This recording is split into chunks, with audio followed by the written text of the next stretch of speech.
An imp is a mythological being similar to a fairy or demon, frequently described in folklore and superstition. The word may perhaps derive from the term imp, used to denote a young grafted tree. Imps are often described as mischievous more than seriously threatening, and as lesser beings rather than more important supernatural beings. The attendants of the devil are sometimes described as imps. They are usually described as lively and having small stature. Description: imps are often shown as small and not very attractive creatures. Their behavior is described as being wild and uncontrollable, much the same as fairies, and in some cultures they were considered the same beings, both sharing the same sense of free spirit and enjoyment of all things they consider as fun and others may consider as mischievous pranks. Imps have also been described as being bound or contained in some sort of object, such as a sword or crystal ball, and summoned only when their masters had need of them. Some even had the ability to grant their owners wishes, much like a genie. This was the object of the 1891 story The Bottle Imp by Robert Louis Stevenson, which told of an imp contained in a bottle that would grant the owner their every wish, the catch being that the owner's soul would be sent to hell if they didn't sell the bottle to a new owner before their death. Imps are considered to be invulnerable to most things. Only certain objects and enchantments are capable of harming them, but they can easily be kept away by wards. Imps were often portrayed as lonely little creatures always in search of human attention.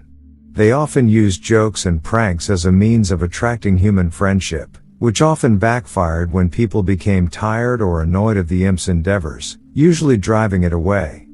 Overview: imps are considered to be the spawns of the devil.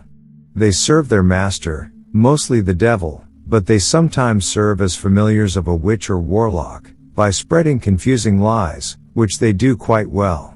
The main weapon of an imp is fear itself. Imps are associated with hell and fire, being a real threat for humanity and finding joy in manipulating with heat. Imps feed on the energies of people, especially arcane energies, with an exception to their master whoever it may be. In greater detail, imps are lesser demonic entities originating from Germanic folklore. They were not always evil back then, but always mischievous. Sometimes imps were the attendants of gods. Later people began to associate fairies with being good and imps with being malicious and evil.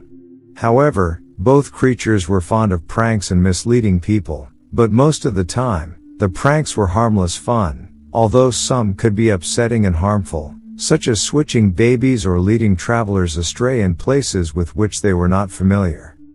Even if the imp was successful in getting the friendship it sought, it often still played pranks and jokes on its friend, either out of boredom or simply because this was the nature of the imp. This trait gave way to using the term impish for someone who loves pranks and practical jokes. To this end it came to be believed that imps were the familiar spirit servants of witches and warlocks, where the little demons served as spies and informants due to their abilities and wit. During the time of the witch hunts, supernatural creatures such as imps were sought out as proof of witchcraft, though often the so-called imp was typically a black cat, lizard, toad or some other form of an extraordinary pet.